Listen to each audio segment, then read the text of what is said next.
नमस्कार दोस्तों, 11वीं क्लास के अर्धवार्षिक पेपर के सेकंड पार्ट में आपका स्वागत है। हम बिना किसी देर करे स्टार्ट करते हैं। स्टार्ट करने से पहले मेरे चैनल को लाइक और सब्सक्राइब जरूर कर लें ताकि आने वाले वीडियोस आपको जल्दी से जल्दी मिल सकें और हम जल्दी ही इंग्लिश मीडियम के वीडियोस भी अपलोड करेंगे। तो बिना किसी देरी के पार्ट 2 स्टार्ट करते हैं। प्रश्न नंबर 5 तक हमने कर चुके थे। प्रश्न नंबर 6 हमारे पास है और प्रश्न नंबर 6 में हमारे पास पहला प्रश्न है। एक वस्तु को प्रारंभिक वेग u से ऊर्ध्वाधर ऊपर की ओर फेंका जाता है। अधिकतम ऊंचाई पर वस्तु का वेग तथा त्वरण ज्ञात कीजिए।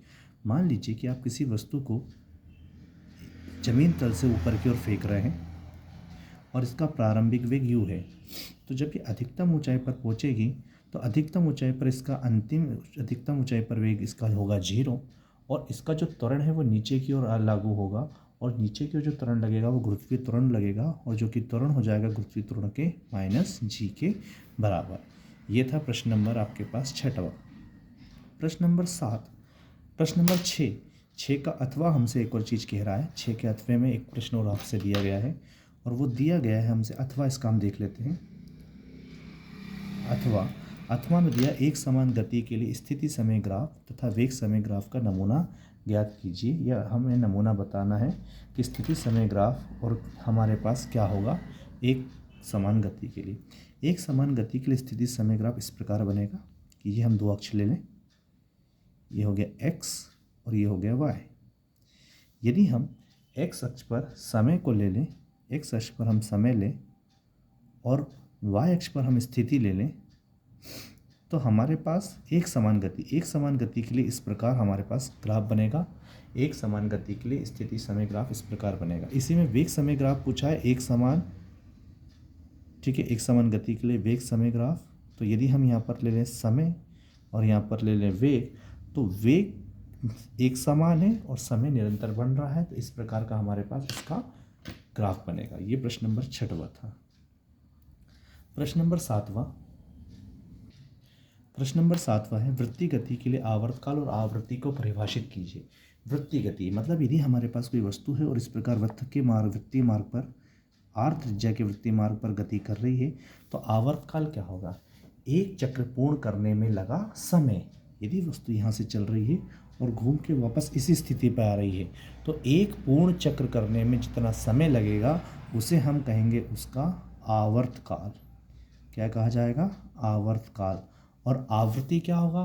तो आवृत्ति होगा 1 सेकंड में पूर्ण किए गए चक्करों की संख्या, कि वह 1 सेकंड में कितने चक्कर पूर्ण कर लेगा उसे हम बोलेंगे उसका आवृत्ति। एक चक्र पूर्ण करने में जितना समय लगेगा वो हमारे पास हो जाएगा उसका आवर्तकाल और 1 सेकंड में जितने चक्र पूर्ण करेगा वो कहलाएगा हमारे पास उसकी आवृत्ति। 7वें का अथवा हमारे पास है। अथवा है x अक्ष, y अक्ष और z अक्ष के अनुदिश एकांक सदिश लिखिए। तो x अक्ष के अनुदिश हमारे पास एकांक सदिश होता है i कैप, y अक्ष के अनुदिश एकांक सदिश होता है हमारे पास j कैप और z अक्ष के एकांक सदिश होता है हमारे पास k कैप। ये प्रश्न नंबर 7। प्रश्न नंबर 8। लॉन रोलर को धकेलने की अपेक्षा खींचना क्यों आसान होता है? जैसे कि ये लॉन रोलर है, इसको हमें यदि धकाने की अपेक्षा यदि हम इसको खींचेंगे तो ये हमें आसान क्यों होता है? ये इसलिए आसान होता है हमारे पास कि जब हम लॉन रोलर को इस प्रकार खींचते हैं तो हमारे पास इसको खींचने के कारण जो उस पर अप्लाइड होने वाला जो नॉर्मल है वो हमारे पास इंक्रीज, या हम ये बोल सकते हैं कि जब उसको खींचते हैं तो जो नॉर्मल हमारे पास ये हम बोल सकते हैं अभिलंब जो घर्षण बल है उसका मान कम हो जाता है और पुलिंग करने पर वो नॉर्मल रिएक्शन का फ्रिक्शन, या हम इसको इस प्रकार खींच रहे हैं तो अभिलंब जो बल है वो कम हो जाएगा, इसलिए इसे खींचना आसान होता है कंपेरेटिव टू धकेलना। इसका अथवे में एक और प्रश्न आपको दिया गया है। अथवे में कहा गया है पहियों में बॉल बेरिंग का उपयोग क्यों किया जाता है? बॉल बेरिंग का उपयोग हम इसलिए करते हैं ताकि ये उनके मध्य होने वाले घर्षण को कम करने के लिए बॉल बेरिंग का उपयोग किया जाता है। चूँकि घर्षण कम हो जाएगा तो उसे घूमने में आसानी होगी, तो घर्षण को कम करने और घूमने में सहायता करने के लिए हम बॉल बेरिंग का उपयोग करते हैं। ये प्रश्न नंबर आपका हो गया 8। प्रश्न नंबर 9। कार्य ऊर्जा प्रमेय लिखिए। कार्य ऊर्जा प्रमेय क्या कहती है? कार्य ऊर्जा प्रमेय कहती है किसी वस्तु पर किया गया कार्य बराबर होता है उसकी गतिज ऊर्जा में परिवर्तन के। गतिज ऊर्जा में परिवर्तन के बराबर होता है, या कार्य बराबर हम बोल सकते हैं डेल के ई, जहाँ पर कार्य बराबर है गतिज ऊर्जा में परिवर्तन के। तो कार्य ऊर्जा प्रमेय कहती है किसी वस्तु द्वारा किया गया कार्य उसकी गतिज ऊर्जा में परिवर्तन के बराबर होती है। इसका अथवा हमसे बोल रहा है संरक्षी बल और असंरक्षी बल में दो अंतर लिखिए। एक हमारे पास है संरक्षी बल और एक है असंरक्षी बल। संरक्षी बल और असंरक्षी बल में मुख्यतः दो अंतर हमारे पास ये होता है कि जो हमारे पास संरक्षी बल होता है वो हमारे पास पथ पर निर्भर नहीं करता, पथ पर निर्भर नहीं करता, पथ पर निर्भर नहीं करता, नहीं करता। और असंरक्षी बल जो है वो पथ पर निर्भर करता है, पथ पर निर्भर करता है। दूसरा हमारे पास इसका जो अंतर आप याद सकते हैं कि इसमें किया गया एक बंद लूप में किया गया कार्य हमेशा जीरो होगा और इसमें एक बंद लूप में किया गया कार्य हमेशा जीरो नहीं होता। ये दो मुख्य अंतर है।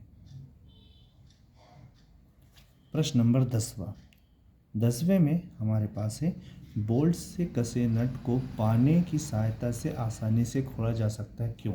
इसका आंसर है बल आघूर्ण। इसका आंसर है बल आघूर्ण। बल आघूर्ण हमें पता है, बल आघूर्ण बराबर होता है बल गुणित दूरी के।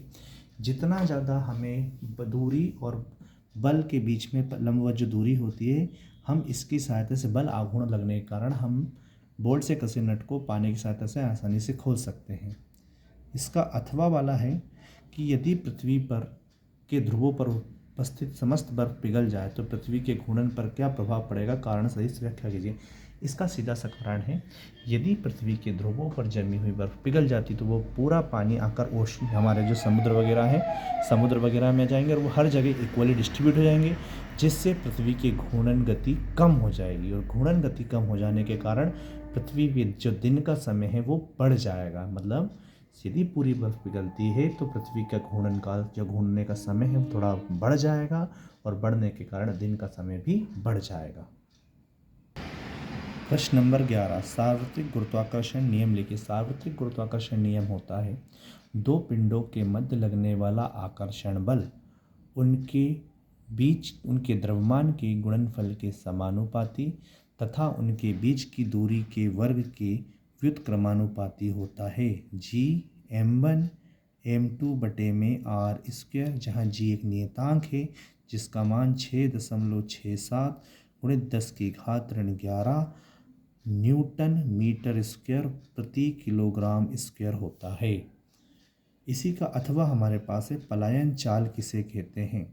पलायन चाल या पलायन वेग, पलायन चाल वह न्यूनतम वेग है जिसे किसी वस्तु को ऊपर की ऊर्ध्वाधर ऊपर की ओर फेंके जाने पर वह पृथ्वी के गुरुत्वाकर्षण क्षेत्र को पार कर जाए और पृथ्वी पर कभी भी वापस लौटकर ना आए। उस न्यूनतम चाल को हम पलायन चाल कहते हैं।